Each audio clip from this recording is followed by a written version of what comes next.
Mr. Barr, on June 1st, there were protests against the murder of George Floyd and police brutality in Lafayette Park. Let us not be distracted by you or my GOP colleagues as to what these powerful and massive protests were actually about. They were about the persistent killing of Black bodies by law enforcement, and finally, an awakening in America of the conscience of our country. And yet your response, Mr. Barr, was to direct federal officers to close in on the protesters and to use shields offensively as weapons, tear gas, pepper balls, irritants, explosive devices, batons, and horses to clear the area just so the president could get a photo op. So I do want to ask you, do you think that your response, do you think the response at Lafayette Square to tear gas, pepper spray, and beat protesters and injure American citizens who were just simply exercising their First Amendment rights was appropriate?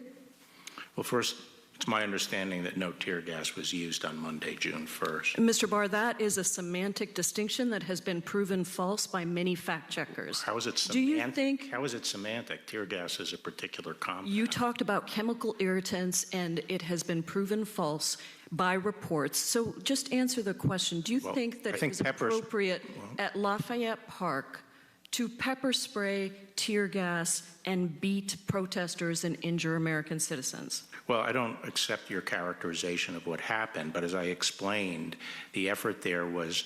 Mr. Barr, I just asked for a yes or no, so let me just tell you, I'm starting to lose my temper. According to sworn testimony before the House Natural Resources Committee by Army National Guard officer Adam DeMarco, who was there, this was, quote, an unprovoked escalation and excessive use of force against peaceful protesters. Well, I don't Numerous remember, media I don't remember reports DeMarco as being, Mr. Barr, excuse me, this is my time. Sir, the president told governors on a telephone call that the way to deal with the protesters of police brutality and systemic racism like in Lafayette Square is that, quote, you have to get much tougher. You have to dominate. If you don't dominate, you're wasting your time. These are terrorists.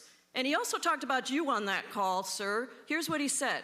He said, the Attorney General is here, Bill Barr, and we will activate Bill Barr and activate him strongly. Do you remember that call, Mr. Barr? Yes, I do, but he wasn't talking about protesters. He was talking Mr. about Barr, rioters. Apparently the president believes that you can be activated to implement the president's agenda and dominate American people exercising First Amendment rights if they're protesting against him. But let's look at how you respond when the protesters are supporters of the president. On two separate occasions, after President Trump tweeted, "Liberate Michigan," to subvert stay-home orders to protect the public health of people in Michigan, protesters swarmed the Michigan Capitol carrying guns, some with swastikas, Confederate flags, and one even with a dark-haired doll with a noose around its neck. Are you aware that these protesters called for the governor to be lynched, shot, and beheaded? No. You're not aware of that? I was not aware of it. Major protests in Michigan. You're the Attorney General, and you didn't know that the protesters called for the governor to be lynched, shot, and beheaded. So obviously you couldn't be concerned about that. Well, there are a lot of protests around the United States, and on June Attorney 1st, General Barr, I was worried about the District of Columbia, which is federal. In certain parts of the country, you're very aware of those, but when protesters with guns and swastikas I am aware of protesters in the federal government. Excuse me, Mr. Barr, this is my time, and I control it.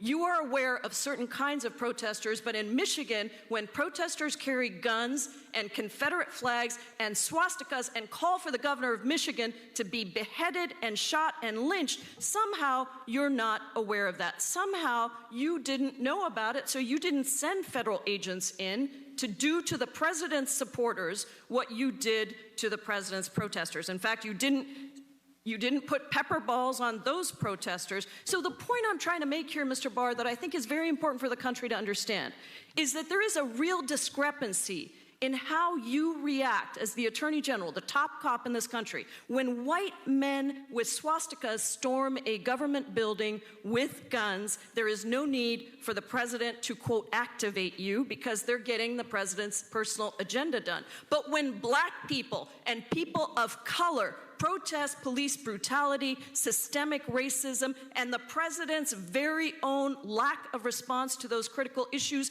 then you forcibly remove them with armed federal officers, pepper bombs, because they are considered terrorists by the president. You take an aggressive approach to Black Lives Matter protests, but not to right-wing extremists threatening to lynch a governor if it's for the president's benefit. Did I get it right, Mr. Barr? I have responsibility for the federal government, and the White House is the seat of the executive Mr. Barr, let me just branch, make it clear. You are supposed to the Michigan represent authorities the can people handle of the United States of America, not violate people's First Amendment rights. You are supposed to uphold democracy and secure equal justice under the law, not violently dismantle certain protesters based on the president's personal agenda. Gentlelady's time has expired. As I made clear, moving H Street out to I Street as the perimeter was a decision made